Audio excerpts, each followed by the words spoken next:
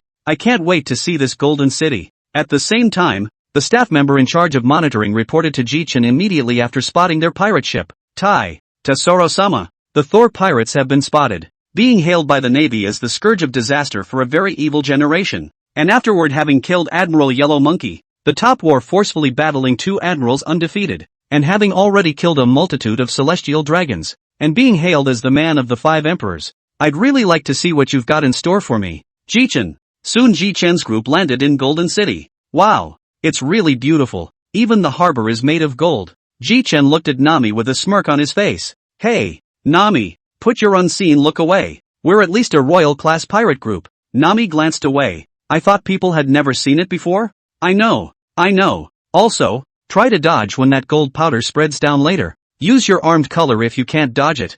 Zoro is a gold fruit ability. These are his gold powder. Jichen whispered. All of the people had cultivated armed color hegemony, so this was something that Jichen was not worried about at all. Soon Jichen noticed a beautiful silhouette walking towards the direction Jichen was in. Welcome, everyone of the newly promoted 5 Emperor Thor pirates. I'm your VVIP receptionist. My name is Bakara. Jichen stepped forward and looked at Bakara. Bakara, a lucky fruit ability, can plunder other people's lucky values for her own use, causing others to become unlucky. Jichen smiled and looked at Bakara. Here's a word of warning. Don't touch my companion's body or I don't mind killing you, including this golden city. Jichen's words instantly made Bakarat pale. He had just tried to touch Jichen's body, and if he really did, then it was expected that she would have been in a different body by now. As long as you don't die, then you can still introduce us to the City of Gold. Ah, yes, Captain Jichen. I promise I won't run into you. Now if you'll all please get into our Ursus.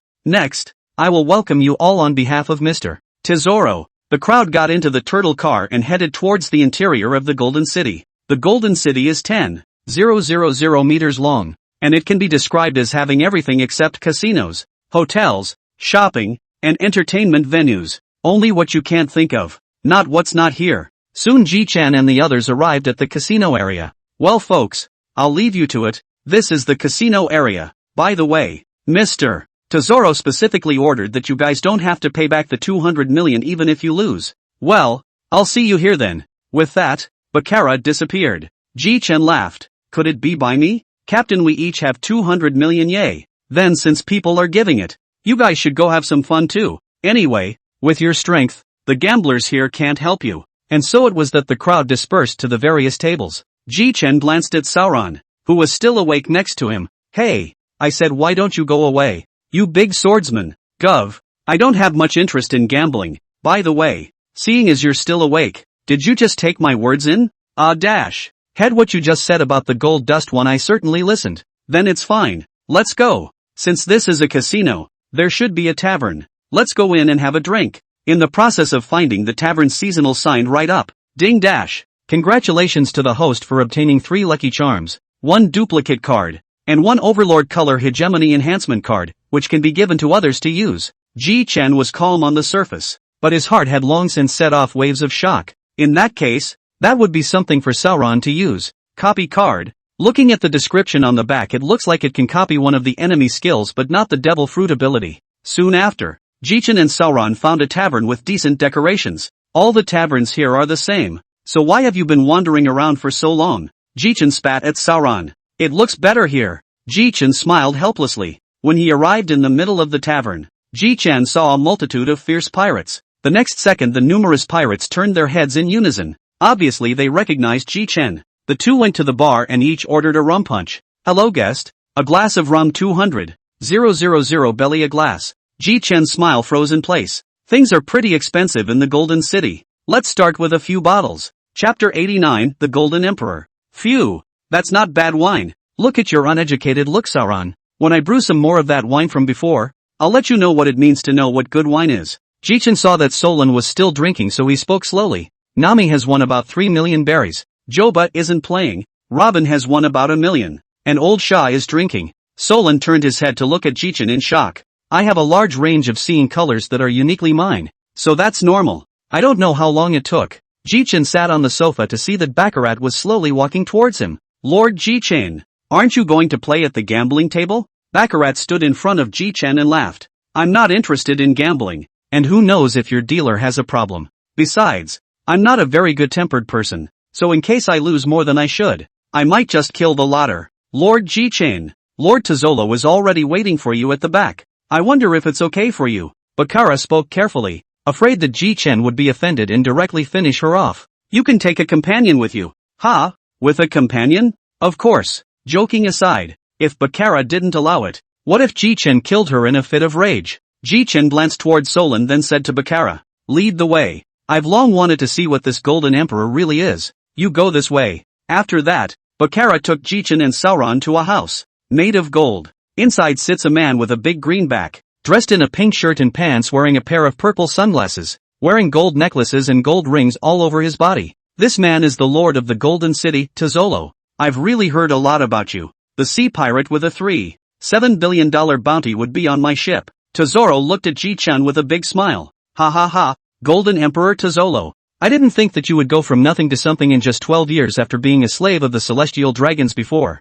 And that 5-pointed star scar on your back is quite a sight to see. Tozolo couldn't help but also burst out in anger as he looked at the extremely mocking look on Jichen's face. Phew! Bastard! Who told you about this? Who is it? I want you dead. I want you dead. He, that the Golden Emperor, who holds 20% of the world's wealth, would be like this, really blows my mind. As Jichen spoke, suddenly the gold in the room suddenly liquefied and attacked towards Jichen. Clank! Sauron doesn't have to do anything. I'll do this one. Repulsion. All of a sudden, with Jichen as the center of the circle, all of the gold that was coming at Jichen flew in all directions. Jichen then arrived in front of Tozolo with a flash. Without waiting for Tozoro to unleash his abilities, Jichen instantly grabbed Tozoro's hair and slammed it into the golden wall. Clunk! Tozolo was smashed out of his eyes in a few breaths. Jichen casually tossed Tozoro aside. Jichen wiped his hands in disgust. I thought you were pretty strong, but I didn't realize you were so weak. The corner of Sauron's mouth twitched as he stood. Tozoro staggered to his feet, his face long bloody. Bastard! Asshole! I want you to die. In an instant, the golden giant rose up from the ground. Jichen looked at the golden giant in front of him, and it was clear that Jichen hadn't expected Tozolo to be able to summon it so quickly. Call you stupid. You're really stupid. Tozoro! Jichen sneered. Don't you know that gold is conductive? Simply put, in front of my thunderbolt fruit, Jichen fruit can only take a beating. 100 million thunderstorm dragons spit. In an instant, a huge thunder dragon appeared in the sky, and the thunder dragon's mouth was continuously releasing lightning at the golden giant. Ah. The golden giant's inner Tozoro was getting a kick out of being electrocuted by lightning. After a while, the golden giant automated into liquid form, and Tozolo fell out of the golden giant's interior. Lord Tozoro. Do you guys want to do it too? Jichen looked at Bakara and said with a smile. Sauron also drew his Wadoichi text looking at Bakara. Don't. Never. I'm just worried about Boss Tozoro. Don't worry. Tozoro can be fine. Just electrocuted him. At least it's a golden emperor. Now if I kill him, the world government will die with me. The loud noise of the battle here had long been heard by Nami and the others. Just then, Nami's helpless voice came from the distance. No, Captain. We've only been gone for a while and you're fighting again? Ahem. Nami doesn't blame me. It's all because this golden emperor had to come after me. Cough. The golden emperor slowly got up on the ground. Awake? Let's have a chat. Inside the room, the golden emperor as well as Jichen sat opposite each other. What the hell are you doing? Jichen? I'd like to ask you what you're really up to. Are you just going to fight me? Furthermore, this battle has caused me great loss. You must compensate me 1 billion berries before you can do so. Tozoro's face darkened. You're robbing money, aren't you? That's right. I'm robbing. You give or take. I give. Tozoro said almost through clenched teeth. Now that we're done talking about compensation, let's get down to business. Do you want revenge? What do you mean? Jichen laughed softly. I remember a woman named Stella. Okay, stop it. My ultimate goal is to exterminate all the celestial dragons. I wonder if you, the Golden Emperor, want to join me? Tozoro looked at Jichen with shocked eyes. You madman. Are you kidding? And to eradicate all the Tenryu in the world? That's simply impossible to do. Oh, you haven't seen me kill a dozen or so Tenryujin already, and I'll do it even if the Grand Master comes. I don't know what kind of power the world government is hiding, but just keep getting stronger. And the world government isn't invincible. So what exactly do you want me to do? I want you to provide me with money. Besides, I'll take Kaido's head sooner or later, and Kazunokuni is a nice territory. The Golden Emperor hesitated for a moment and slowly said, if I refuse you, am I going to die? Of course, when the time comes, I'll plunder your Jichen fruit. Tozoro let out a bitter laugh. Sure enough, just as I thought. Then since there's no choice but to Have fun working together. Have fun working together. Then as an ally, I'll give you some magical props later. But of course these magical props all need to be bought by you with money.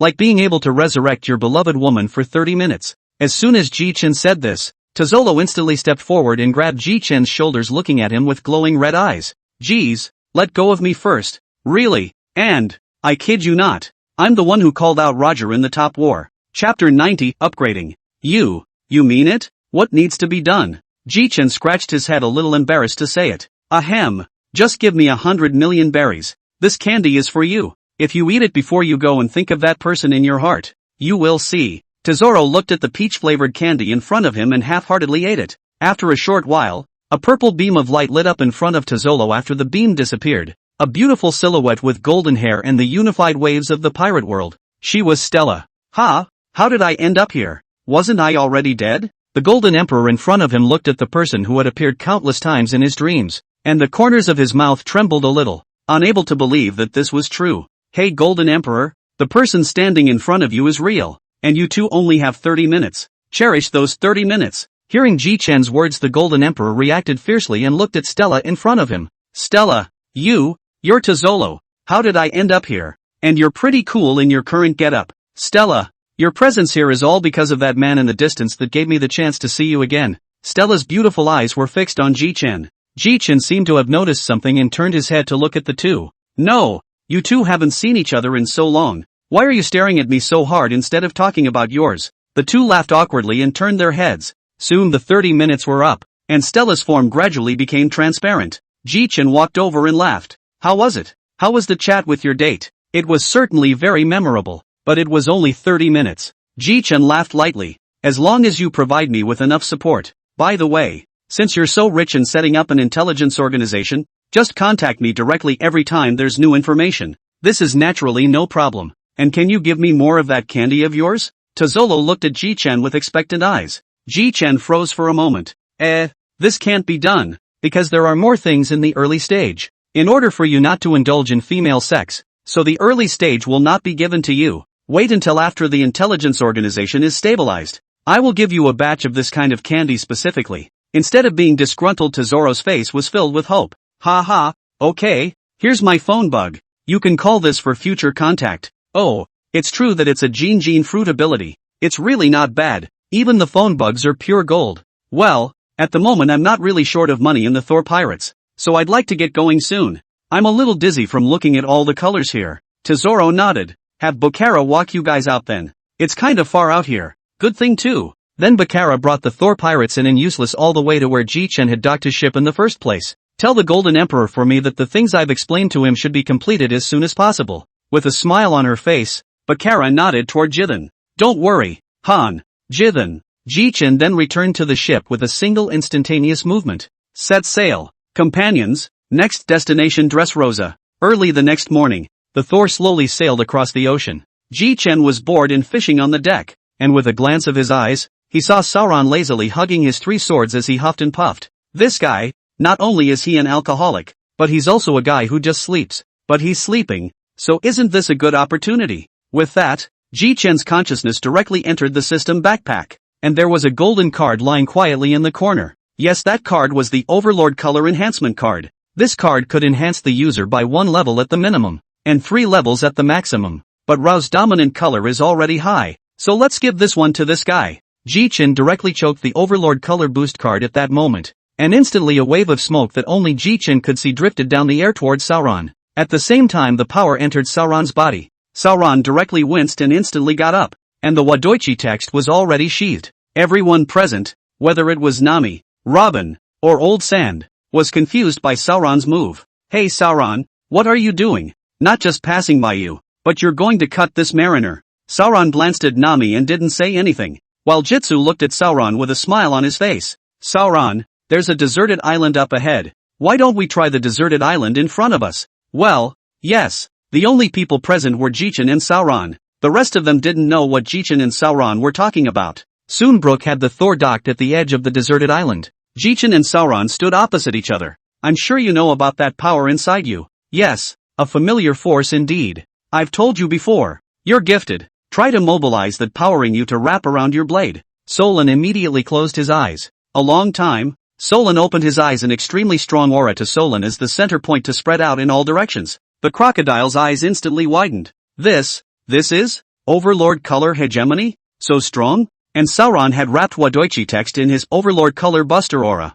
Sauron, on the other hand, had an excited smile on his face. Chief, take my sword. Instantly the dark red sword chi slashed fiercely towards Jichen. Jichen narrowed his eyes. This guy, he really wants to get beaten up. A shield appeared with a wave of Jichen's left hand, instantly absorbing the sword chi, which caught Sauron a bit off guard. This, and Jichen couldn't hide the smile on his face as he watched Sauron. It looks like our vice captain just knows how to bully color winding and wants to challenge the captain's majesty. Alright, get on the boat. You'll have to catch up on your cultivation later. The Thor pirates then set sail again. Well my Thor shield can't be broken by normal people. So don't get frustrated. Sauron.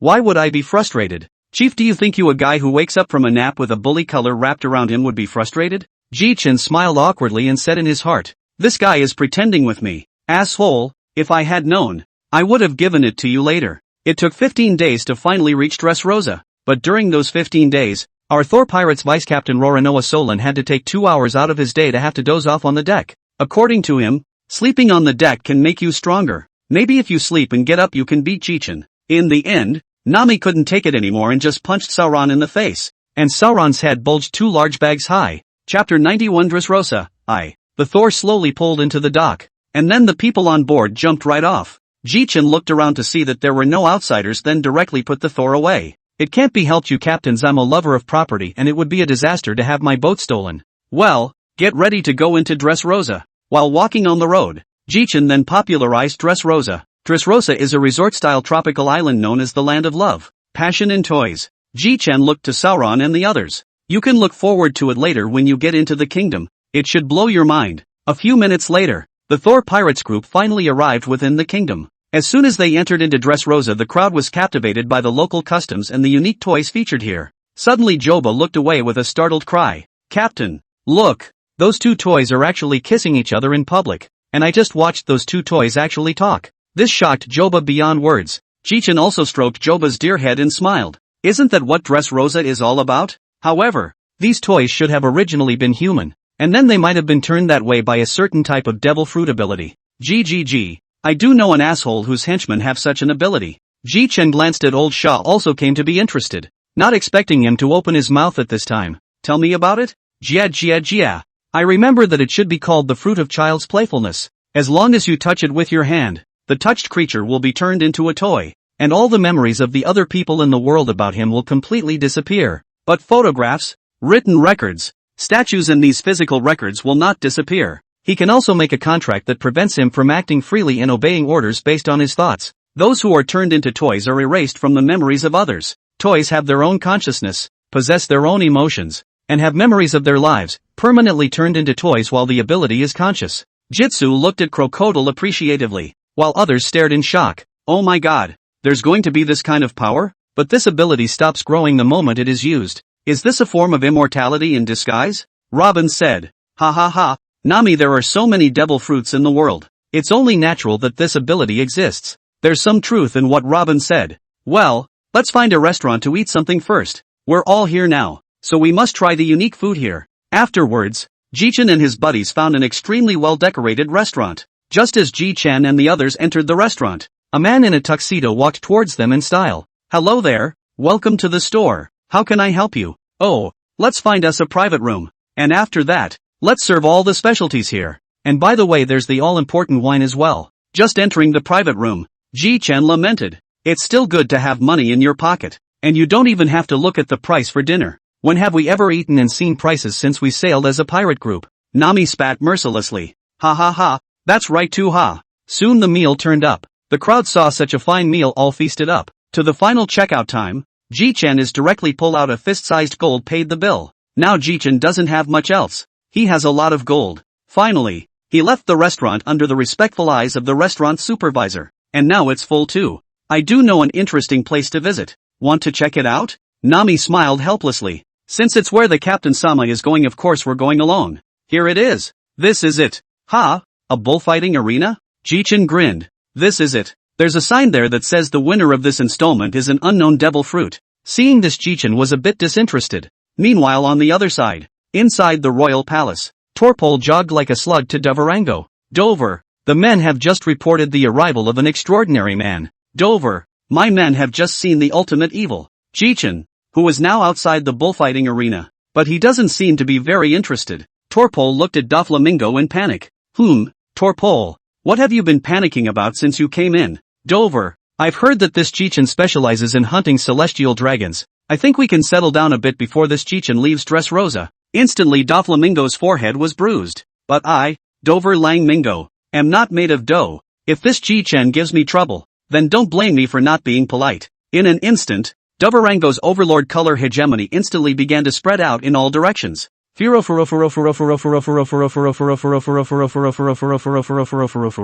scene goes back to Jichen's side. Jichen looked at the notice board and scratched his head. Geez, honestly, there's nothing interesting about this island. Might as well get something going. As soon as Solon heard that Jichen was going to mess up, he immediately became excited. The others laughed bitterly after hearing Jichen's words. This captain, he's not honest at all. He's going to mess up every time after arriving on an island. Solon asked curiously, what's going on, chief? Jichen pondered for a moment, releasing lightning in his hands to wrap the crowd up, and came to an uninhabited place. Just after landing, Nami scratched directly towards Jichen. Hey, Nami, what's wrong again? Stupid captain, to take us on a transient, at least give us some notice. I'm not prepared at all. Damn it. Jichen smiled awkwardly. Pay attention next time. Well, since we're going to be messing around, it's only natural that it's going to be a big deal. I want to kill Don Quixote Doflamingo. In an instant everyone looked at Jichen in shock. However, without waiting for Sauron and the others to speak, a voice changed. Jichen laughed out loud when he fixed his eyes on it. Chapter 92 Dressrosa, 2. Soon a toy soldier with only one leg appeared in front of the crowd. Jichen raised an eyebrow and laughed. Surprisingly, it's a toy eavesdropping on us? Really? Hey, the captain is still a toy with a broken leg. Who the hell are you people? I can't believe you're going to kill Dovarango. Toy asked suspiciously. I don't have to answer you, do I? But I'm interested enough in you to tell you. We are the Thor Pirates. What? It's that most vicious pirate group in history. Recently dubbed the Fifth Emperor of the Sea. The toy soldier looked at Jichen and the others in shock. Jichen looked at the toy and smiled. I didn't realize that toys even know how to read newspapers. Funny. I wonder if the party could tell us a little bit about why you're the way you are. Okay, but you guys come with me. I have a house nearby. Jichen then followed him to this house. Once a few people were seated, Cyrus spoke. My name is Cyrus. I once won 3,000 consecutive matches in the bullfighting arena and thus was made captain of the army by King Riku. And I am also the husband of Scarlet, the daughter of King Riku. Jichen gave him a deep look. I didn't expect you to be able to win 3,000 matches in a row in a place as boring as the bullfighting arena. So I'm sure you must be pretty bored. The surrounding crew heard Jichen's words and were already powerless to spit them out. Jichen was often this out of tune. Mr. Cyrus, don't mind if you do. Our captain is often so out of tune. Go on. Well, originally this country was well governed by King Riku, but know that a few years ago Dovarango came to this country with his men. Last you saw, the town owes its toys to him. The crowd could feel his anger when he said this. But why is this Doflamingo turning you all into toys? Nami wondered. Jitsu knocked Nami. Stupid Nami. This isn't easy. This Doflamingo is there to have free labor as well as better control of the country. Otherwise where would Dressrosa be in his turn to be king now? Jichen-san is right. Truly a sea pirate. Dovarango has a factory that makes artificial devil fruit, as well as close cooperation with their fourth emperor Kaido. As for how close, it's that Kaido is going to form a brute pirate group with only animal lineages. So he needs Dovarango to provide artificial devil fruits. The average person doesn't really know about these. Every fourth emperor has some kind of fetish. For example, Whitebeard likes to go around collecting suns. And of course if he dares to say that to me, I'll make him leave an arm behind on the spot. The fourth emperor, Ray, gave birth to the entire pirate group all by herself. There's nothing wrong with the red-headed pirates. The crowd looked at Jichen in shock after hearing his words. It's true. In comparison I, the fifth emperor, am still a bit stronger than these fourth emperors. Jichen looked at the gurus in front of him as if he was dumbfounded. Jichen played with his heart. A small handful of lightning appeared in his hand, and directly toward the gurus, then electrocuted the past. Your Excellency Jichen. What are you? See, you're not responding. Help you clear your head. No.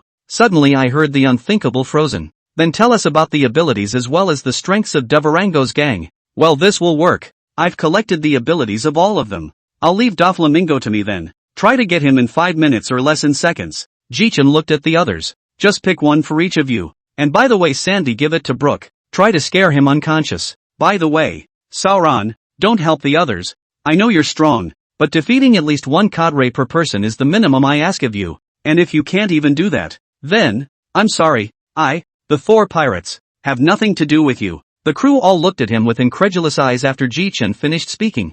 Jichen helplessly shrugged his shoulders. There's no way.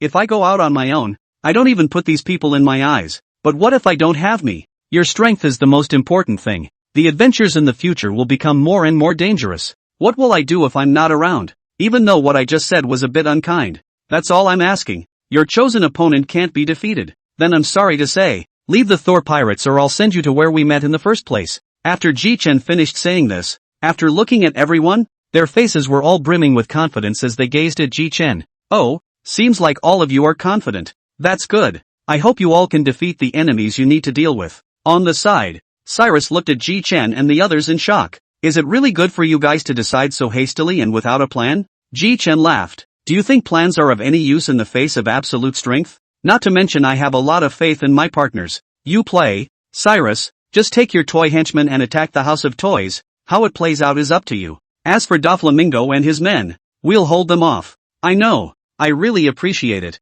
Lord Jitsu. Gurus bowed deeply to Jichen and his companions when he finished. Ha ha, it's the first time I've been bowed by a toy. I wonder how you're going to hold off Doflamingo and the others. Mr. Quartermaster? First I'll use my seeing color bay to lock onto their location first, and second my partners will go install them.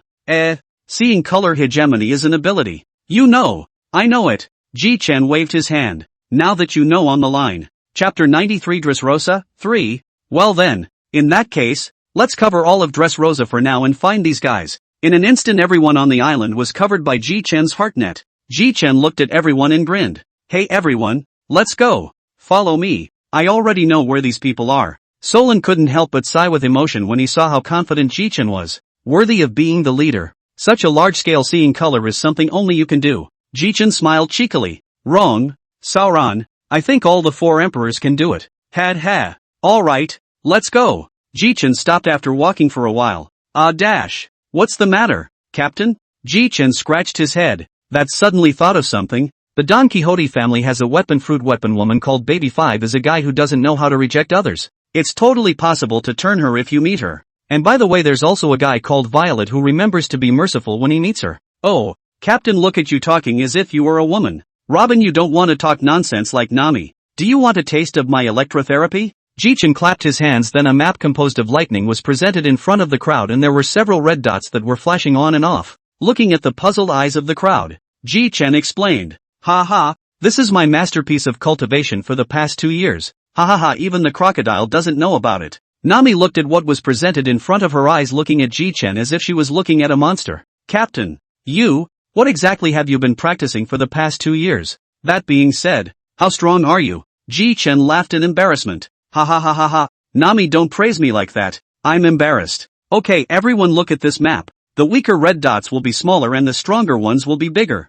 Everyone can read a map. Jichen looked around then looked at Sauron suspiciously. Sauron, are you still lost in these 2 years? When Solon saw the crowd looking at him he became angry. Assholes, what are you assholes looking at? Forget it, you follow me. There are few enemies in Doflamingo. Follow me, then we will part here. By the way, you can let go of your hands and feet, because my heartnet is always covered. Meaning you can fight as much as you want, and you can't die, because I will be the first to come to your rescue when you are about to die. With that in mind, then Captain, I'd like to greet them with what I've learned in the last 2 years. Jichen laughed softly. Great, so let's go, Sauron. With that, Jichen released his lightning arm and grabbed Sauron's arm and disappeared in front of everyone's eyes in a few instantaneous movements. Nami smiled helplessly. Well, this map is still here, so I'll just go to this point. First off, everyone. Meanwhile, Doflamingo had sensed that Jichen was coming this way. Torpol looked puzzled. What? Dover? Without waiting for Torpol's words to fall, a bolt of lightning arrived in front of the duo.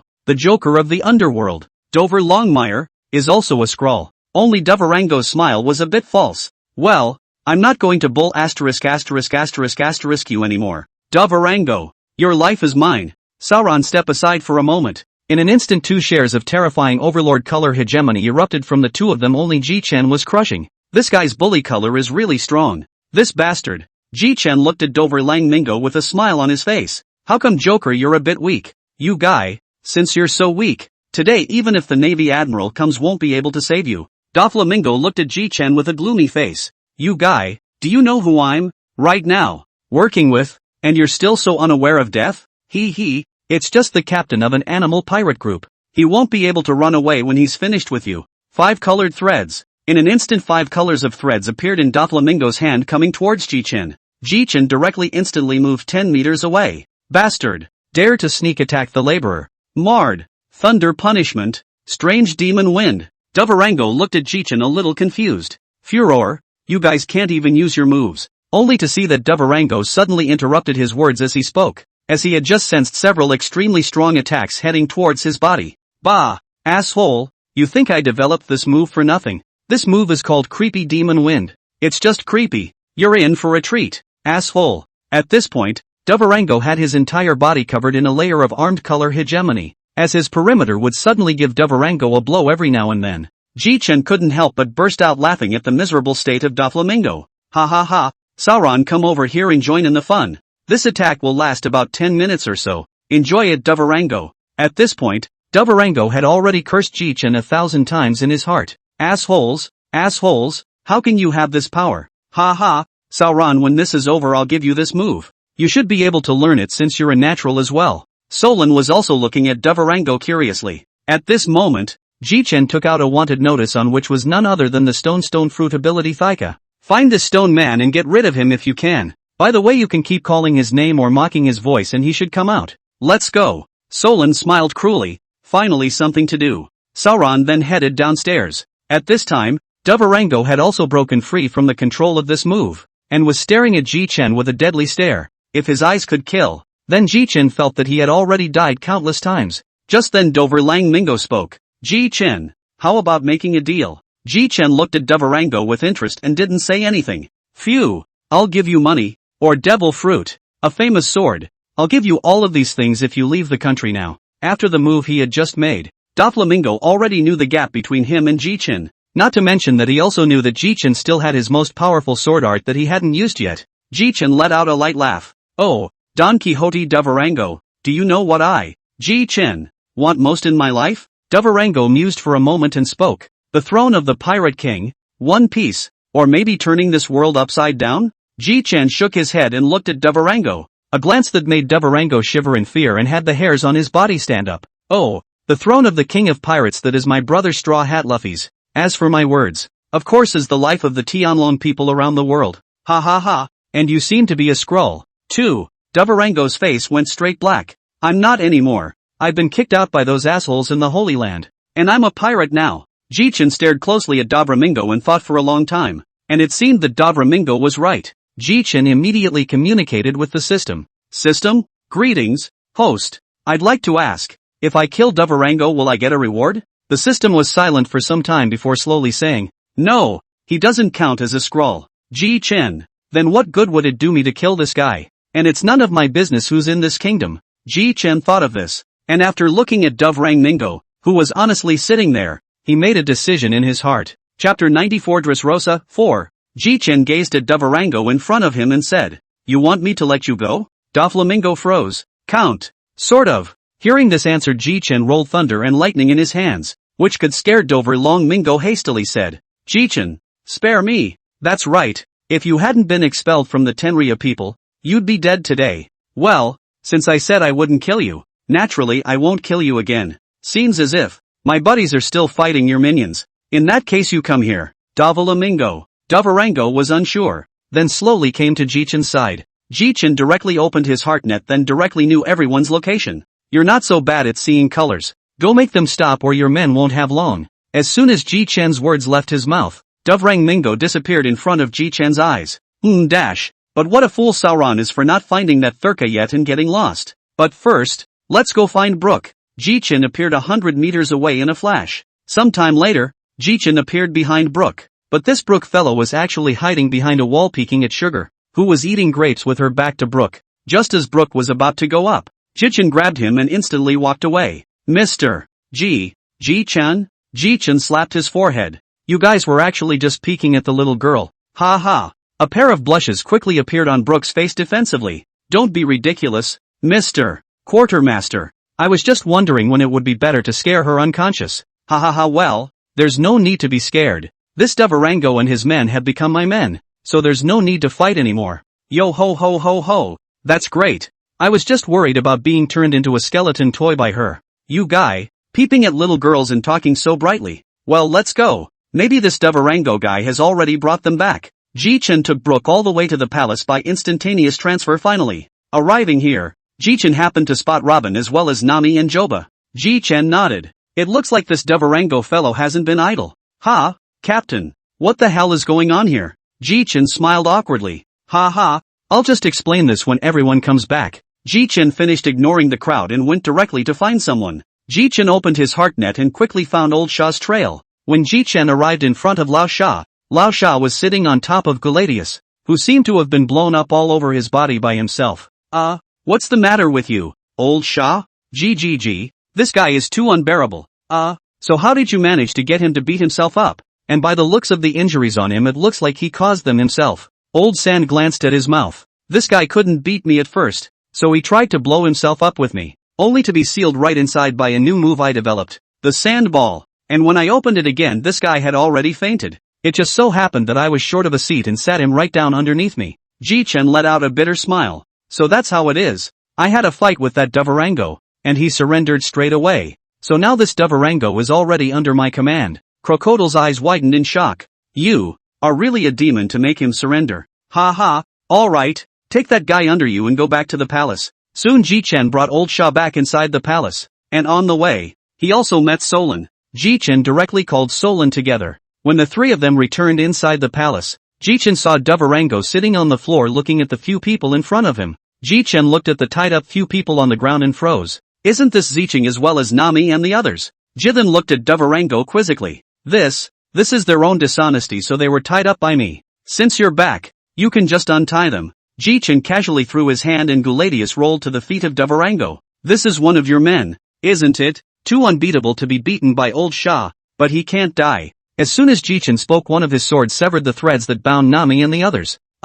Just a quick note. This guy next to me, the same guy who tied you guys up, officially became my henchman about half an hour ago, so there's no need to fight. The crowd came to a realization after hearing Jichen's words. Oh yeah, Doflamingo, I remember you were going to give me Bailey and the famous sword to come. I don't want the devil fruit. Nami and Sauron's eyes instantly lit up when they first heard those two things. You two guys, because there's only one that's still good. Okay, it's better than not being strong anyway, but what's the name of that knife you were talking about? The name is one of the 21 workers of the great fast sword of Hutcher. It's okay, just bring it and put it on the floor later. Soon after, the berries piled up like a small mountain as well as a knife were put away by Jichen. It's pretty good, but I hear you're pretty good at gathering information. Tell you what, if there's any information I need from you, then don't hide it. Jichen looked at the crowd. Come on, let's go back to the Thor first, just in time for the next step. Then there was only Devarango in the palace. Phew, this dangerous guy is finally gone, Devarango said as he wiped away a cold sweat. Chapter 95, The Demon Soldier. Dover, that guy? Furor. Devarango looked around the room and said seriously, that guy is an extremely dangerous guy. You guys should never mess with that guy in the future. I almost died in his hands today. The crowd looked at Devarango incredulously, secretly memorizing Jichen's appearance. Meanwhile on the other side, Jichen and the others returned to the ship. System, sign in. Ding dash. Congratulations to the host for signing in for the first time in Dressrosa reward, a handful of magic soldiers. The rewards have been handed out. Jichen frowned and directly took out that knife, and at the same time the magic soldier took it out. Solon recognized it as a good knife at a glance and directly turned into light and rushed over. The crowd was unsure of Sauron's actions, even Jichen was startled. Sauron, you guy, you're going to scare the hell out of someone. Solon licked his lips and said, Chief, you got another famous sword? No, are you kid going to switch to being a four-dagger streamer? Ahem, of course not, except that a good swordsman would still like to know what kind of sword it is. This sword gives me a good feeling. Ha ha ha, the sword. Jichen said here and got stuck directly. His face did not change color. Then he directly browsed through the introduction given by the system. Ahem. Just forgot. Now I'm talking to you. This knife, I picked it up earlier. This knife is called the Demon Soldier. It can absorb the hegemonic energy and transform it into power to attack the enemy. And after the enemy dies, this knife can instantly suck out the enemy's life force. Spiritual force? Pretty much that's what it means. Otherwise how can it be called the Demon Soldier? Hey, looks like a demon sword. Jichen looked at the excited gleam in Solan's eyes and said helplessly, "What? You guys want it?" Solan licked his lips and smiled. "Of course, Chief, if you'll give it to me." Jichen didn't speak. Nami and Joba spoke first. Ha ha ha. Sauron, are you guy going to become a 4-blade streamer? Ha ha ha.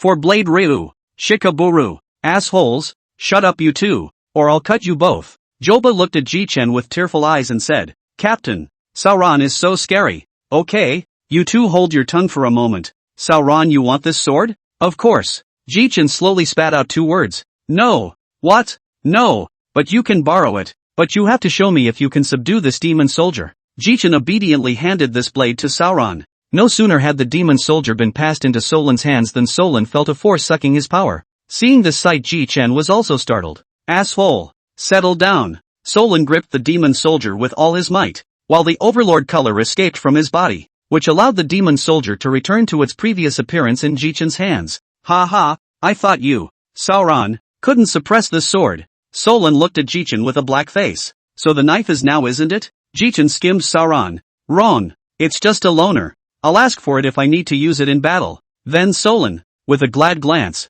returned to the corner of the deck with his 4th wife. At that moment Nami stepped forward and said, "Captain, do we continue to the next island with this one or?" "Stupid Nami, it doesn't seem like our magnetism is fully stored yet." "Yes, we've been on this island for less than a day, of course the girls are full." "In that case," Jichen jumped down directly. And the first thing Jichen did when he jumped down was to split the thunderbolt into several strands, and directly grabbed his companions down. Captain, what are you doing?" After they all came down, Jichen directly put the thunder god away. The crowd looked at Jichen with puzzled faces. Jichen ignored the crowd's doubts and directly took out the arbitrary door and opened it directly. The crowd all looked at Jichen in surprise when they saw the other side of the door. Let's go." Jichen brought the crowd to an open space on Thunder God Island and then said, I think it's too fast." "What's too soon? It was just sailing too fast." So this captain decided, "We're at least a royal class pirate group now. What could we not have our own territory?" Nami exclaimed, "Are you going to take over the island, Captain?" "Of course, and this island is the 2nd island after the Fishman Island, but it is just 1/3 of the chance. As long as there is a pirate to come, the strong I received directly under the banner, the weak directly robbed, and that is, right now, except for Chopper, Sauron, and Old Sand, the rest are pretty weak, so partner up and practice on this island for a while." "How?" The scene was very silent for a while. "In case we encounter the Navy's big attack on our Thunder God pirates someday, I can't take care of that many people. Oh, if you cultivate, I will give you something accordingly. Don't worry, it's definitely something that will benefit you greatly." It was a relief to see the crowd buckets agree. These days, you don't intend to cultivate until you're given a favor.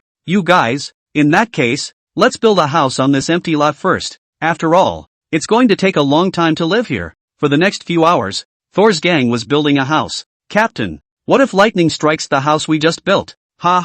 Don't worry Nami, I'm lightning too. I'll make that little piece of lightning above our heads disappear." Only Jichen slowly flew into the air, and whispered with his palms pointed upwards, "Gravity." In an instant, the thunder and lightning dark clouds above Jichen's head all surged towards Jichen's body. Not too long ago, Jichen had a small piece of lightning disappeared, but only a small piece. The crowd saw this operation of Jichen through and through was not calm. One by one, they all stared wide-eyed. This, even old Sandy's eyes widened. You can only suck a small piece every day, so there's nothing to do but take your time. Chopper looked at Jichen with little stars twinkling adoringly in his eyes.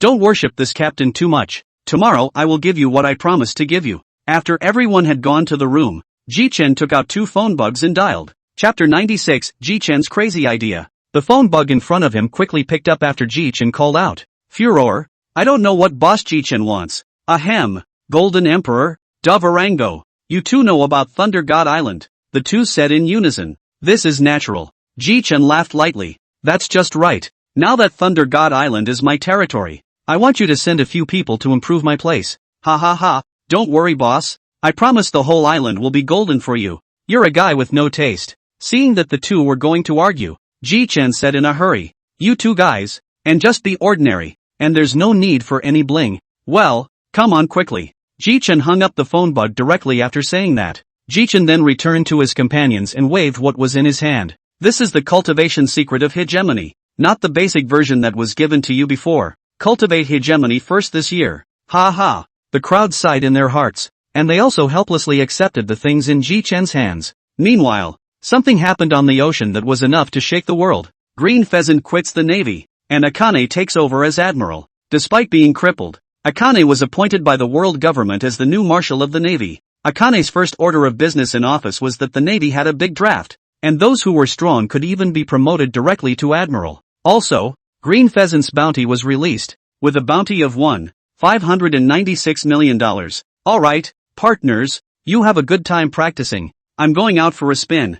Jichen finished speaking without waiting for the crowd to speak, directly pulling out an arbitrary door and instantaneous transfer to Xiaqi's bar. Xiaqi was surprised to see Jichen. Ha, Jichen. You guy, how did you show up here? You're not at. Oh, ha ha, you say that, because the partners are not as strong as they should be, and I've just taken over an island, and they're all on that island to improve their strength. Oh, you kid is just like those four guys. Tell me which island is occupied? Jichen smiled cheekily. I wonder if Auntie Xia knows about Thunder God Island? Is that the island where the entire island is covered in lightning and thunderstorms? Rumor has it that was caused by the awakening of the last rattling thunder fruit ability. That's right, Auntie Xia's intelligence is really bull. There, it's more suitable for me to cultivate, and I can absorb those thunderbolts, which will ensure the safety of their cultivation. Oh, you can actually absorb those thunderbolts. Come to think of it, aren't you this term's rattling thunder fruit ability? Jichen asked as if he suddenly thought of something.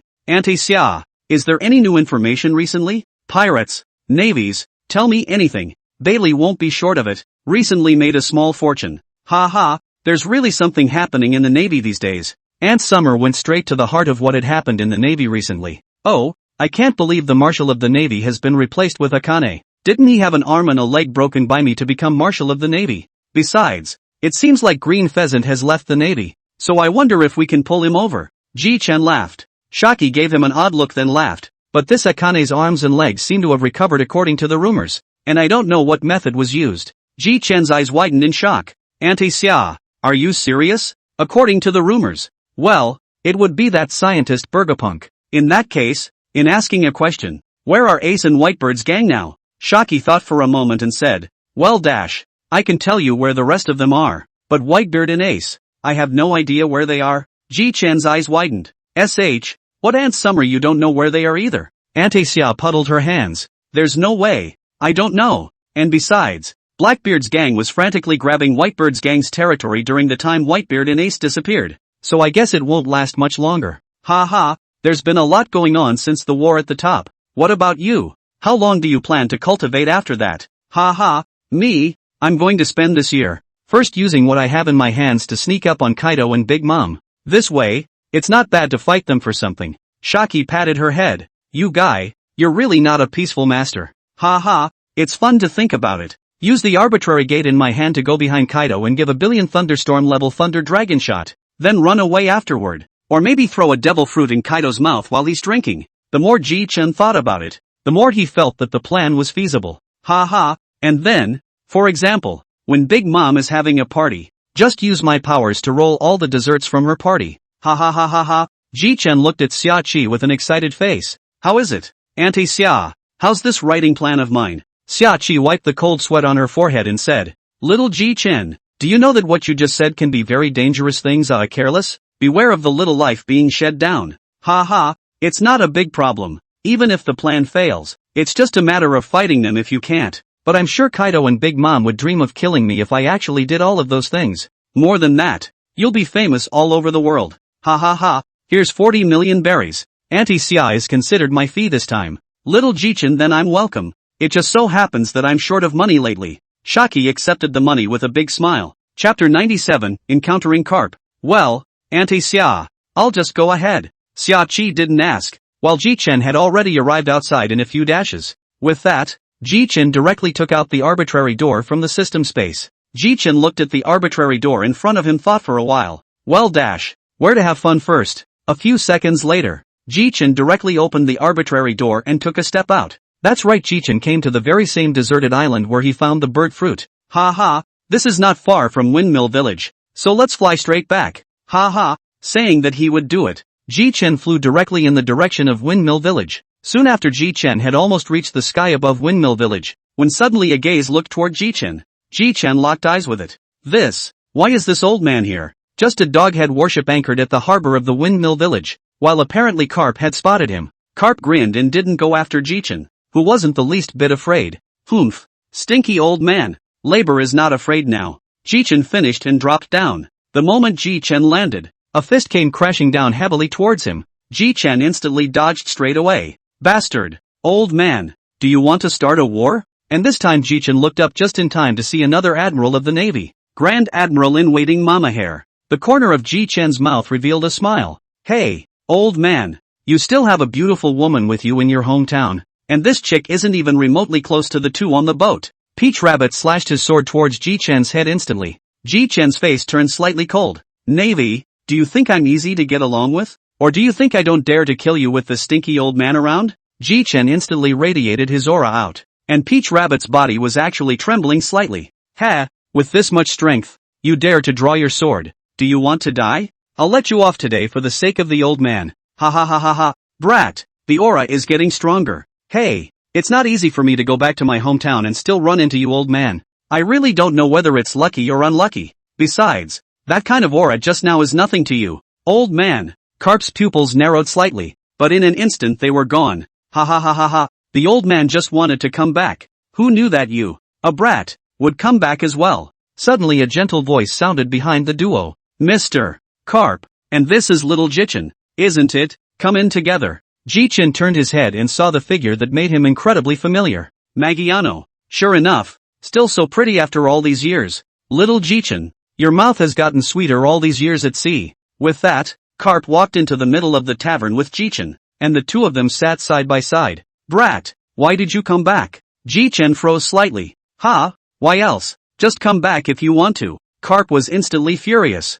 and hammered a fist into Jichen's head. Ha ha, old man. Although I know you're strong, your fists are no longer useful. And this is Magino's tavern. I advise you to be honest. Don't you want to know why I came back? How about you promise me a condition and I'll tell you. You first, Jichen said in a loud voice. Hey, old man, join my Thunder God Pirates. How about I make you the second vice captain? When Jichen said this, everyone in the room opened their mouths wide and looked at Jichen with disbelief. Garp's forehead was bruised. Bastard boy, I'm going to have to kick your ass today. Saying that, he was about to step forward, while Jichen shamelessly hid behind Magino's back, which made Garp angry and amused. Okay, brat, come out. I'm not going to beat you up. Let's talk. You said it. A titular naval hero shouldn't be able to keep his word. Jichen sat down next to Garp when he finished. To be honest, the reason I came back from the New World is that the pirates in the New World are too strong. Really too strong. Ha ha ha ha ha. Brat, am I not clear about your strength?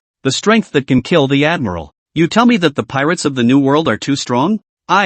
Well, it's my companions who are not strong enough. I was going to fight Kaido, then I realized that my partners were a bit weak, so I found an island for them to cultivate. But I've always had an idea. Ha ha, I have magical props in my hand, you do know. Right, and I also have a lot of devil fruits in my hand. Use the devil fruits in my hand. Surprise Kaido and throw one into his mouth without him noticing. Ha ha ha ha ha. Jichen got more and more energized, and finally spilled the beans on his plan to screw Big Mom. Po ha ha ha ha ha ha ha. Good boy. You can even think of this kind of plan. You really deserve to be my grandson. As the crowd of marine soldiers watched the two of them laughing as a group, they couldn't help but sigh in their hearts. It's really worthy of being the grandparents and grandsons. Jichen turned around and warned. Navy bastards. If you dare to tell those two guys about my plan, you're going to die. Jichen looked to Garp. I've told you my situation. So what's yours, old man? Ha ha ha ha ha. I'm in a semi-retirement situation now that old man warlord has retired. Jichen looked at Garp with a smirk. You have what I have. Right. You know what I'm talking about. Garp let out a bitter laugh. I didn't realize you even knew that. Ha ha. I can't believe I swindled out. What? Jichen flipped his left hand. A telephone bud with Jichen's characteristics appeared in Jichen's hand. Jichen handed the phone bug directly to Garp. Keep this phone bug. This one is different from the others. This one is just like the one you used to launch the Demon Slayer order. Just press the button on it. As long as you're in danger, old man. I'll be there in less than a minute. But old man, don't screw me over and send me to Navy headquarters. You're the one I trust the most besides the three of them. Ha ha ha ha ha. I'll take this phone bug of yours. Ha ha. Speaking of those three guys, do you know where the three of them are? The Navy hasn't found them. So much for Saber. Those two guys even disappeared as well. Ahem. Do you really want to know? Jichen turned back to the direct overlord color shock. A tavern of the Navy directly fainted, including Peach Rabbit. I can't help it. I don't want them to know too. And I'm glad I didn't kill them. Luffy, this guy is practicing with Riley, but where I can't tell you. And Luffy's partners I've arranged to practice on other islands. As for Ace's words, I don't know. What? Brat, you're fooling my old man. Jichen innocently said. Master, I'm not fooling you. I also heard about it. Ace was taken away by Whitebeard and hasn't appeared since. Probably taken to practice. As for Saber, you know, he's a revolutionary. Garp nodded. I know, but I should have let all four of you go into the Navy in the first place. Ha ha, old man. You think beautiful? If I was allowed to become a Navy, I might have been an admiral by now. If I were an admiral, none of the heavenly dragons in the Holy Land would be able to live. Jichen licked his lips and said with some excitement. Jichen got up and headed outside after saying that. I'm going to check on Dayton first. See you sometime, old man. Jichen left the tavern with an instantaneous movement after he finished speaking. Chapter 98, Darden. Jichen arrived near Dayton's house in a few instantaneous movements. Looking at the familiar wooden house in front of him, Jichen knocked on the door with a smile on his face. There was a sound of cursing coming from inside the door.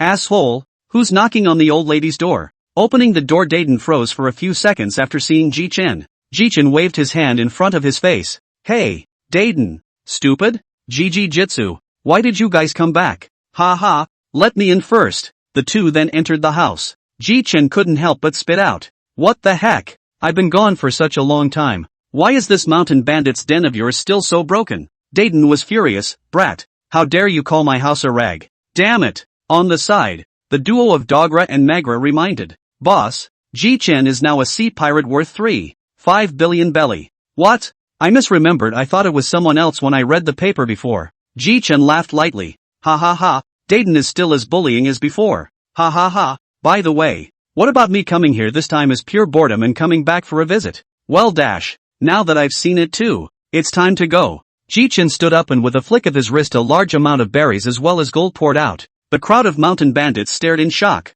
Jichen almost poured out 30 million belts and then closed his hand. Well, you mountain thieves, you're all so lazy, so I'll leave you with these berries, and I'll go on ahead. Jichen disappeared in front of everyone's eyes after he finished speaking. Boss, Jichen is gone. So what to do with these golden berries? First, let's load it up. Let's rebuild the house and leave a basement. And in the basement we'll put the treasure. It wasn't long before all the mountain bandits moved. Meanwhile, Jichen had already returned to the windmill village. Ha, the old man's still here. Stinky old man, goodbye. And that Lieutenant General Peach Rabbit, right? You won't be so lucky next time. Jichen said with eyes full of murderous anger. Jichen finished speaking and flew directly into the air towards the deserted island. AI. Mama Hera being missed by this brat is not a good thing. Peach Hair smiled bitterly. Lieutenant General Garp. Then I'll just have to get stronger as soon as possible. And Jichen quickly arrived on the deserted island. Well dash. It's better to go back to Thunder God Island to check it out first.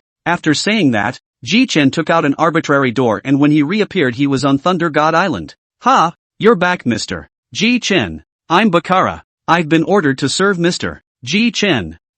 So how are you guys doing? Mr. Jitsu. Up ahead is the intelligence department we built as well as the houses for the members of Mr. Jitsu's pirate group, including the bar as well. Jichen nodded in satisfaction as he looked at the many buildings in front of him. I'm very pleased. This is more luxurious than the average village. You guys have worked hard. Mr. Jichen is polite. This is all what we should do. Soon after, Sauron and the others had come before Jichen. Well dash, it does seem a little stronger than before. Jichen looked at Solon then smiled. Jichen came to a huge open space and released lightning. This lightning covered a large area. The lightning dispersed a roundhouse into everyone's eyes. The crowd was a little surprised at the sight of the house. Ha ha, you guys used it. No, it's old Sandy who used it. This is a gravity house that can adjust gravity at will, plus under deliberate modification. This house can hold 100 people. Crowds can be increased up to 1,000 times. And Sauron's eyes stared unblinkingly at the house upon seeing it. Sauron first.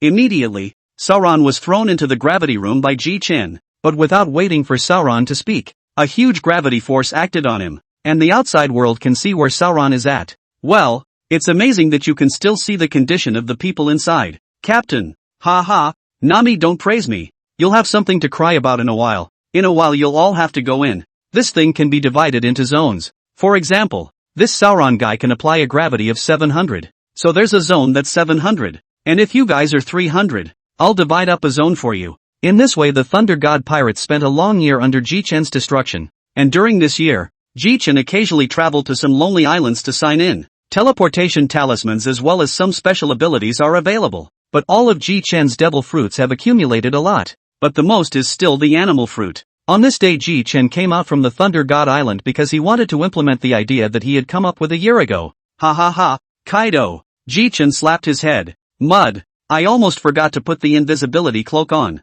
Hey, soon I'll be able to show Kaido what I'm made of. Ha ha ha. Chapter 99, Assassinating Kaido. System, consume 2 chances to travel to Ghost Island. Forget it, it's easy to get caught. With that, Jichen directly took out a teleportation talisman that shone with purple light. Hey, teleportation charm blessing me with success. A burst of purple light then flashed as Jichen disappeared from his spot. New World Ghost Island. Ha, isn't that Kaido in the front? Jichen thought.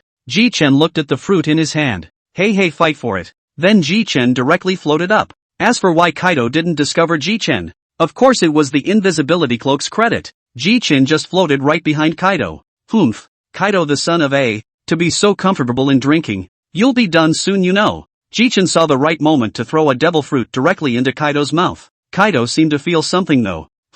Blah blah blah. What is it? Kaido opened his eyes to what he had just spit out. Instantly cold sweat came straight down. After taking a good look at what was on the ground Kaido said angrily, Bastard! Who is it? Who is trying to assassinate me? The 3 plagues had rushed over shortly after they heard Kaido's roar. They had rushed over. Boss, what's wrong? What happened? Humph, look at the ground yourselves. I don't know what asshole put a devil fruit in my mouth. The 3 of them looked towards the ground where a devil fruit was lying quietly on the ground. Instantly the 3 were both angry and scared. Asshole? Who the hell is it? The 3 were about to answer when a figure slowly appeared in the corner. Ha ha ha, I didn't think you'd spit it out. Kaido, that's something I didn't expect. I remember you as the supremely evil one. Ha ha ha, it's exactly me. I wanted to see the spectacle of a person eating 2 fruits today, but it's a pity you didn't give the chance. Asshole. Jichen raised his head again. A huge figure holding a wolf toothstick smashed towards Jichen. Asterisk.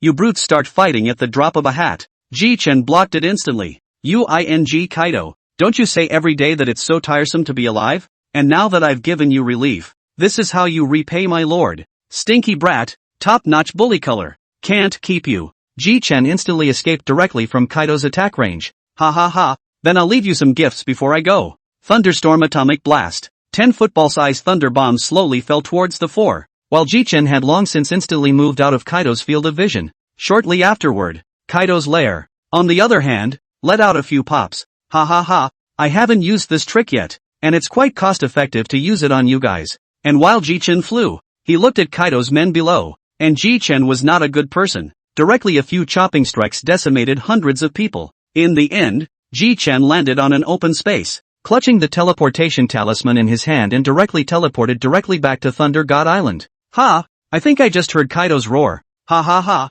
hey, Captain, where were you just now? It's Nami. You guys are done with your training, so it's perfect for us to have a chat. Soon the Thor pirates then arrived at the bar on the island. That's it. That Kaido guy should be raging right now. Ha ha ha. Solon and Old Sand listened to Jichen's narration with their eyes exposed to golden light. Hey, Chief, it feels great. Take me along next time. Ha ha ha. There's a chance. Today was so good, haha. And the 2 of them, Nami and Joba, looked at Jichen with tears in their eyes. Captain, you've messed with such a madman. I'm afraid our little lives are going to sink into the sea in a few years. Ooh, yeah. Ha ha ha. Nami Chopper, don't be sad, haha. With this captain here, there's absolutely nothing to be afraid of. Ha ha. Jichen looked at Sauron and Old Sand. Old Sand. Sauron, next time I'm going to go to Cake Island to do a job. Do you 2 want to go? That's for sure. the two said in unison. Bunch of crazies, really, ha ha ha, that's great. You guys cultivate well these days, and then go do another job in a week. The bounty will definitely go up again then too. Meanwhile, this great thing that Jichen did was quickly reported by Morgans, instantly igniting the entire pirate world, with everyone discussing this behavior of Jichen. Inside Villa Garp, Navy headquarters. Ha ha ha ha ha, war country, you see Jichen, this guy really dared to do I did not expect that it really succeeded. Really worthy of being my grandson. Warlord took the newspaper and took a look at his face. This Jichen really can't be analyzed by normal thinking. This guy even dared to sneak up on Kaido just by himself. Ha ha ha ha ha. Then if Kaido had eaten that devil fruit, wouldn't it be one less scourge now? But it's a shame that this Kaido guy spit it out. New World, Island of 8. Lakilu hurriedly ran towards the redhead and the others with a newspaper. Gov, look at this paper. In an instant the redhead and Beckman both came together. This guy actually did something like this. Oh, isn't it normal for him to make it? Ha ha ha ha ha. This Kaido guy almost played it out. A sea of red-headed pirates at the bottom yelled. What's that stuff reported in the chief's paper? Ha ha ha ha ha ha. This Jichen guy ran to Onigashima Kaido's lair and fed Kaido a devil fruit, but it was spat out by Kaido. And Jichen blew up hundreds of beasts Kaido's henchmen in the process of escaping. Ha ha ha. Put. This Kaido really deserves it. Ha ha ha. The redhead said loudly. Brothers, we're happy to have a banquet today. Oh, a teenager on an unknown island in the New World is lying on the ground laughing. It makes you laugh so hard. Ha ha ha ha ha. Look at that. Pops. Ace smoothly handed the paper to Whitebeard. Whitebeard results in a direct sweep. Guh la la la la. This Kaido would actually get screwed over so badly by this Jichen guy. Yeah, Pops, he's really strong now. He's been stronger than me since he was a kid, but I'm sure I should catch up to him in another year. Well, Pops, let's get back to training. Chapter 100, Sneak Attack on Charlotte Lingling. A week passed quietly, and on this day Jichen found Sauron and Old Sand. Jichen found the duo with a smile on his face. Sauron, Old Sandy, wanna come hang out with me? The duo's eyes blossomed with excitement after hearing Jichen's words. The three of them went straight to an open space, and Jichen took out 2 sets of invisibility suits. Here, you guys put this on. What's this? Jichen explained. You say this this is the invisibility clothes, just like the transparent fruit. But this is better than the transparent fruit. This clothes can isolate its own breath. Both of them were careful at the sight of the invisibility cloak for fear of breaking it. Hey, you two, you don't have to be so careful. This thing is still pretty resistant to being built. With that, Jichen took out his teleportation talisman. Before we go to Cake Island, let me say this First, keep yourself safe. Secondly, if this Big Mama Ling Ling is having a tea party or something, then let's just not steal his dessert cake. Solon looked at Jichen with some uncertainty. Hey, there's no telling what extreme things this crazy could do if I steal all his dessert cakes. I don't want to be scolded by the sea. Solon wondered. Chief, so if we're not going to steal desserts on Cake Island this time, then where are we going? Jichen immediately gave Sauron a direct punch. Stupid Sauron, I'm going to let her taste old man's electricity this time. Don't you guys have stunts as well? Anyway, her body is like steel. Let's hit and run. It's all understood, Jichen said in a loud voice. Understood. Old Shah and Sauron then grabbed Jichen's coat, and the three of them instantly disappeared in place. Hey, there go those three again. Really? Inside New World Cake Island, the three looked at each other, then they saw that Big Mom was sitting in front of them. Jichen beckoned the duo to quickly come to Jichen's side. Jichen used the voice that only 3 people tender to hear. There are not many people nearby, and this guy is sleeping. In a moment, you 2 boys give the old man to listen well. What stunts are given to me to ruthlessly to her body? Maybe in our this greetings, directly can dry a 4 emperor. A moment I will play the gesture and then shot. The 2 nodded heavily. The 3 of them then slowly rose into the air, and Jichen gestured 3, 2, 1 in his hands. Jichen took the lead. 3 billion Thunderstorm, Supreme Thunder Dragon. A brontosaurus that was almost an island of cake shot into Big Mama's body at great speed. The blow straight away sobered Big Mama up. At the same time, Solon and Old Sand were both shocked, and they both never expected that Jichen would be able to use such a powerful move. Jichen looked at both of them and turned his head to see that they were standing around looking at the older woman. Hey you two, hurry up. My move has a paralyzing effect. Hurry up. Ghost Chi 9 Blade Stream Azura Demon 9 Flash. Black Magnet Desert Vajra Blade Piercing Might. The duo had used out moves, only slightly leaving a few wounds on the older woman. At this point the older woman was scorched black, but her shrill voice rang in the ears of the 3. Jichen's quick eyes and hands quickly grabbed the two of them and escaped the Big Mom's attack range in a few instantaneous movements. And there was only a mess when Big Mom's sons arrived at the scene. Mom, what? What the hell is going on? Big Mama's very angry voice rang through the many Charlottes. Mama mia mia mia mia. Parasparrow. Find me those three. Damn it. If I find out who's electrocuting me, I won't spare him. Wait. Mom, you said someone electrocuted you. Was it a one-man operation? Well,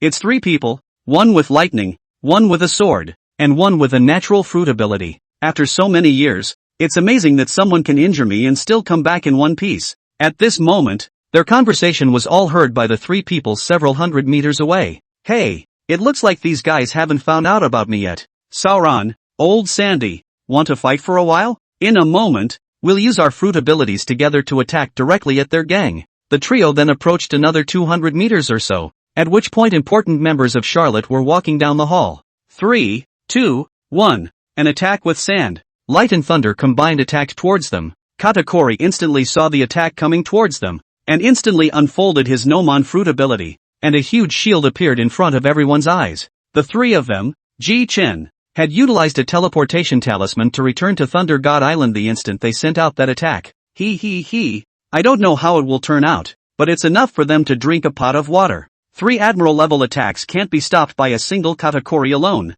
Phew, Chief, I didn't realize that the first time I sat on a seat like this was quite exciting. Old Sandy smiled in agreement. The three headed towards the tavern while a shriek rang out amongst the three. The three then looked down at Nami, who had fallen to the ground. What is it? It's like there's something in front of me that managed to knock me over. The three looked at each other and instantly understood. So it turned out that the invisibility cloaks of the three had not yet been removed. The three of them then simply took off their invisibility cloaks. After taking it off, Nami looked at the three people in front of her in shock. You guys, when did you get back? Ha, I thought it was something soft. So it's our navigator Nami. Ha. Sauron and Old Sand then laughed and walked around Nami towards the tavern. Asshole captain. Really all but ran me over. Ha. Sorry, didn't see it. Next time I'll be sure to pay attention.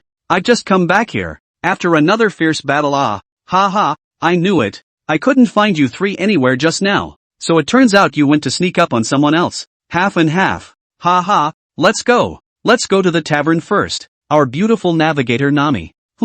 That's more like it. Let's go. Chapter 101, The Hidden Island. Inside the tavern on Thor's Island the crowd sat together, which also included Bakara. Boss Jichen. According to our intelligence officers, the New World 100 Beasts Kaido as well as Charlotte Lingling are frantically searching for you, of which the Charlotte family has already learned that it was the three of you who attacked their mother. Ha, I can't believe I was discovered so quickly, but have they not found my hiding place by now?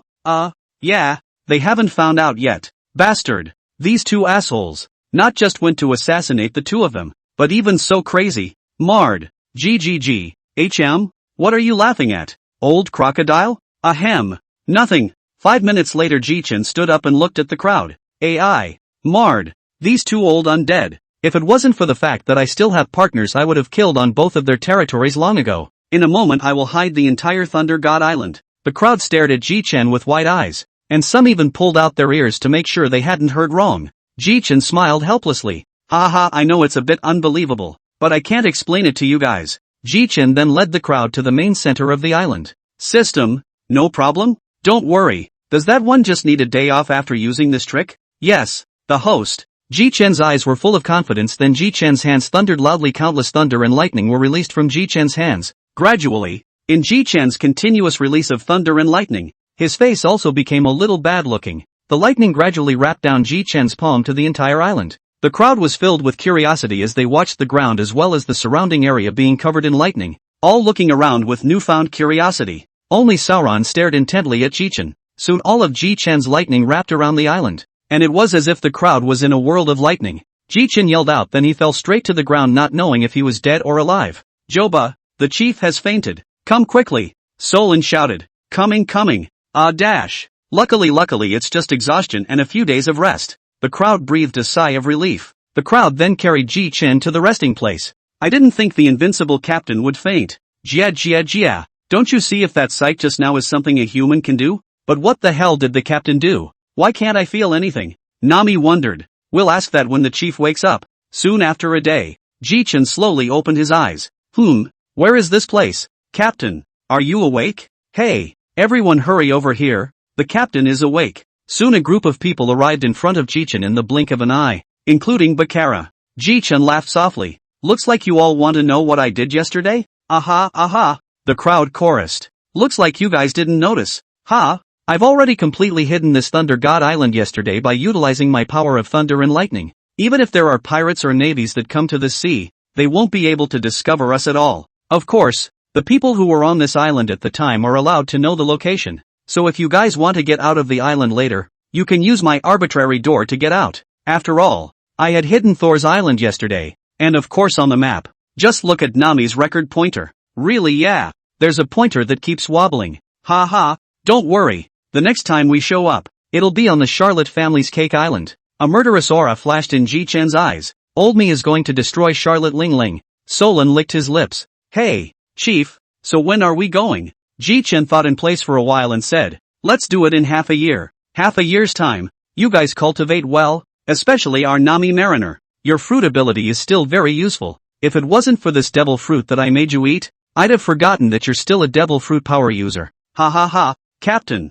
I'm so strong now that if I were to go to Cake Island, a big beautiful woman like me wouldn't be afraid at all. Since our navigator Sama is so confident, how about Nami leads the team in half a year, and I'll be waiting for your triumph at Raijin Island. Nami panicked. Geez, Captain, you can't not go. If you don't go, then we'll only be wiped out. Isn't there a co-captain here? Sauron is about as strong as me now. Ahem, are you kidding me? My fruit abilities aren't as perverted as the ones you've developed. Just then old San said, if my Shasha fruit development level is 90%, then Jichen's is at least 170% or more. Jichen smiled and didn't say anything. Well, then, please go and cultivate. We only have half a year. In half a year, I'm going to destroy Big Mom, and I'm also going to take her island. Chapter 102, Killing the Big Mom Pirates. The time came 6 months later. Ha ha, guys, are you ready? Jia. Hurry up and find that old woman. This half year the 4 Emperor Kaido pirates and Big Mom pirates were looking for Jichen like crazy, which made Jichen suffocate for a while. Mud. Finally the day has come. The crowd then boarded a boat and headed for Cake Island. However, being on Cake Island, Big Mama is completely unaware of this. Soon the Thor came to a stop on the shore of Cake Island. Jichen held the list of Big Mom Pirates members that Baccarat had given him in his hand. Well, that's quite a lot. Is this 4th Emperor Big Mom really that fertile? This asshole has given birth to, 39 daughters and 46 sons, and it's amazing how they all look so weird. Solon came over and said, Chief, we're already on Cake Island. When are we going to fight our way in? Hey, looks like I'm going to have to recruit a crew after this war. Looks like you can't wait, Sauron. That's good then. Now, you go get the others. Soon everyone came to gather in front of Jichen. Let's go guys. Jichen finally arrived at the outer area of Cake Island as he sped along with everyone. Well, this seems to be the area where Big Mom's armored. And why does it feel like all of these were created by devil fruit abilities? Boss Jichen. These soldiers are all created by a person called Crystal. His fruit ability is the cookie fruit. His weakness is that when he encounters water the hardness of these cookie soldiers also decreases. His strength is probably in the middle to upper range. Jichen laughed softly. It's true that bringing someone who is good at intelligence is still necessary. Jichen looked at the cookie soldiers and asked. These cookie soldiers are weak. Which one of you wants to go practice? I'll do it then. Jitsu looked at Nami in surprise. I didn't think it would be the most timid navigator on our ship who would go first. Don't worry. No one can hurt you. Feel free to fight. I would have thought Sauron would have gone first. Chief, these aren't swordsmen and they aren't very strong, so I'm not interested. Nami came in front of the cookie soldiers, only to see the wings behind her slowly spread out. Then a thick white fog appeared all around. Gradually Jichen realized that these cookie soldiers were slowly disappearing. Oh, Nami's use of her fruit abilities is getting better and better. Robin, do you know what stage Nami's fruit ability has been cultivated to? Robin looked at Jichen.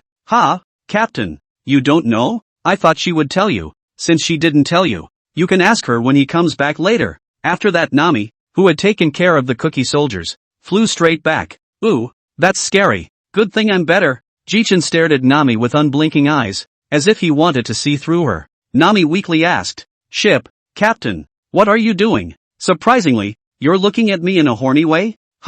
Who's looking at you colorfully? I was thinking that your fruit ability has this kind of attack. Nami listened to Jichen's explanation before she realized. You think I'll be weak? This devil fruit has been developed by me for almost half of it. Of course it's strong, but it's still a little bit worse than the captain. The crowd then proceeded to the interior. Let me tell you guys first Big Mom has a lot of personnel. My plan is to push across. If there are too many people I'll take everyone and run. Of course with me you won't die. So don't worry. Soon Jichen encountered the first strong person since he had come to the island.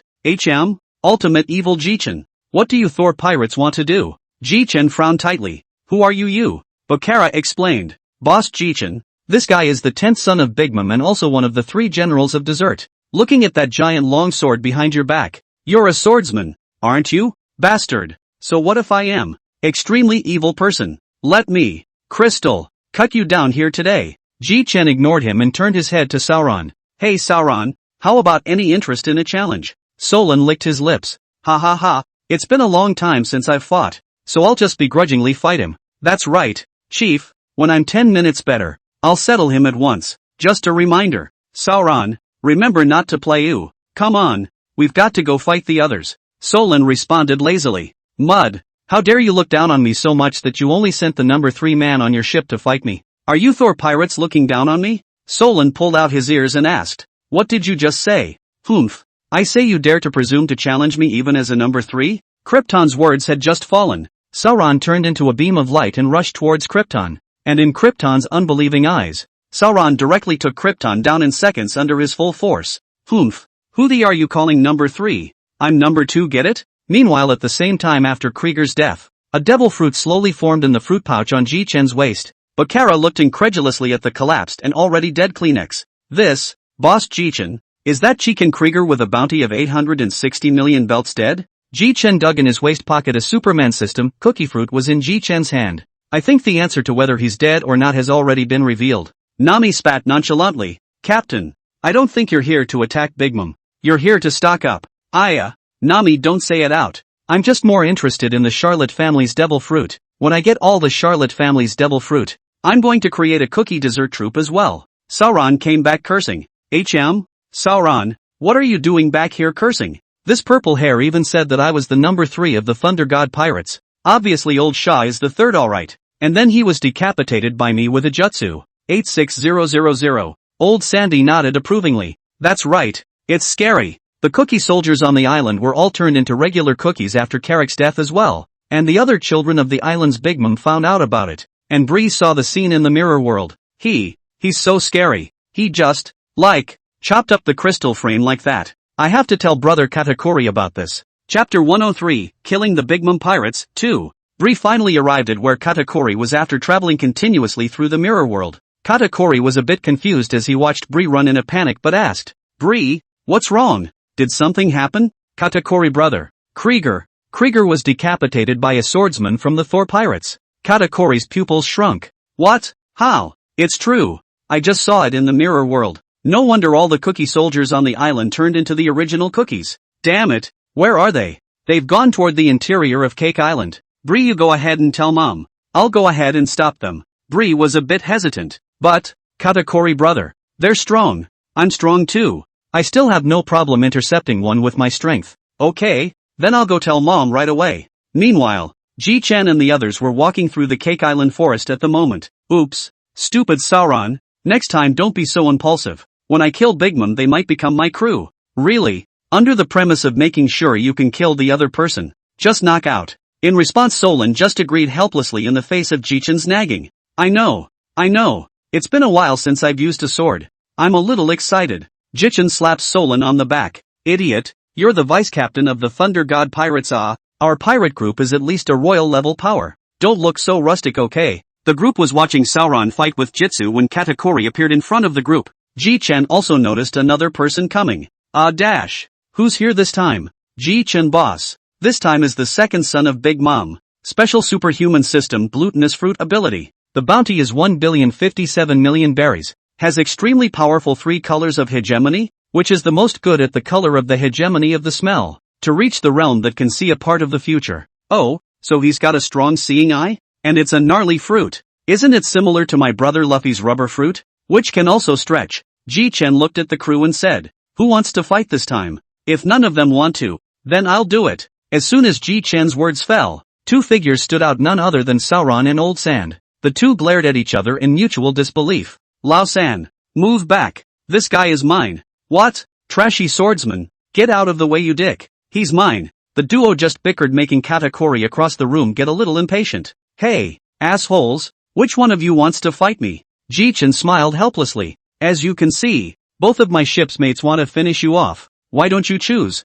Which one of you just killed my brother Crystal? Sauron immediately stood up and laughed. Your brother is quite strong, but he was killed by me in a second. Hearing this, Katakuri's veins rippled on his forehead and he charged straight at Sauron. Watching Katakuri charging towards Sauron, Jichen tired a flash of light and directly fled the place with everyone, leaving only Sauron there. In the end, Jichen directly flew through this forest with everyone. On the way, Jichen made small talk with his buddies. It's actually quite nice here. The scenery's not bad, but there's just a lot of pirates. We've been walking for so long and haven't found any enemies. Martyr can't be just this many people. Then it's still big as hell. Jichen obediently unfolded his heart net to cover the entire Cake Island. And instantly the entire island was in Jichen's grasp. Come with me. Jichen let out a bitter smile. There are a lot of enemies ahead. I just don't know how strong you guys are. Jichen then led the group to a clearing where 4 powerful guys stood. Come on, Bakara, your major is here. Introduce yourself. Charlotte Defoe.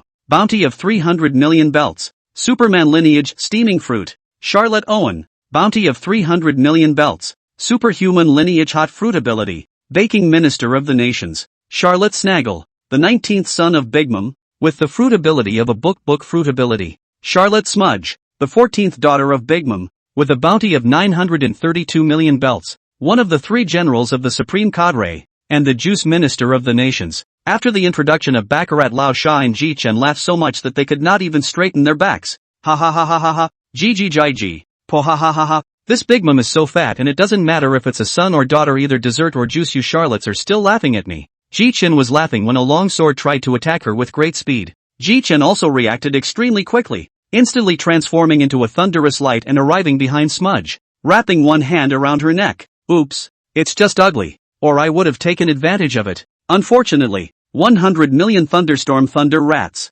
Jichen's right hand ruthlessly struck the thunder rat into Smudge's body, and Smudge's body instantly shivered, and after about 10 minutes, thick black smoke came out of his 7 orifices and collapsed on the ground. Ha ha ha, don't worry, just fainted, don't worry, ha ha. The remaining 3 saw Jichen for the second time. A wave of panic welled up inside them as well. Jichen looked at old Shah and the others and asked, these 3 desert generals or whatever, is it okay to leave them to you guys? GG, I've wanted to fight for a long time. I'll go first. Ahem. Bakara, come hide behind me. Bakara smiled sweetly. Okay, Jichen boss. At once the rest of the remaining Thor pirates rushed at the 3 from the Charlotte family. At the same time, all 3 of the Charlotte family also took out their best moves to fight with them. Jichen sat in the distance and gave the 3 a lightning strike every now and then, which made the 3 even more incapable of resisting. Originally, Jichen's crew was not weak, not to mention that after Jichen's conditioning, Jichen's crew was even stronger, and certainly not a match for Nami and the others. 2 hours later, all 3 collapsed to the ground, all fainted, and one of them had his clothes corroded off. Jichen stood up and walked towards old Shah and the others. It's still a surprise to me. I didn't realize that you all were already this strong, and that your hegemony levels were all this high. But, old Sandy, how can you guys corrode all their clothes with your sand? Old Shah looked at Jichen as if he was looking at a retard. This sand of mine is supposed to have a corrosive effect, alright. It's just that their clothes aren't very good. Jichen skimmed right over this issue, and then led the crowd onward towards where the Big Mom was. Chapter 104, Killing the Big Mom Pirates, 3. The crowd saw that the 3 of them didn't react, then they also continued to advance into the distance. It's not that the 4 Emperor's regiment troop strength can also be said to be more cannon fodder. How does it feel that the ones defeated this way are some over 100 million guys? Jia. Should have seen it before much longer. Anyway, Big Mom was unlucky to meet you today. Meanwhile, Bree travels through the various mirror worlds and soon comes to Bimum through the mirror in Big Mom's room. At this point, Big Mom is still eating his delicious cake. Well, it's just so good. It's not good. Mom. The voice was full of anxiety and unease. Yes? Big Mom hates it when someone interrupts her while he's eating. Mom. Someone has hit Cake Island and Katakuri brother has gone to stop it. Who is it? Who is so bold as to invade my Cake Island? Big Mom raged. It's the extremely evil Jichen, who has now fought his way up with the rest of the Thunder God pirates. What? It's that asshole who attacked me earlier? Well,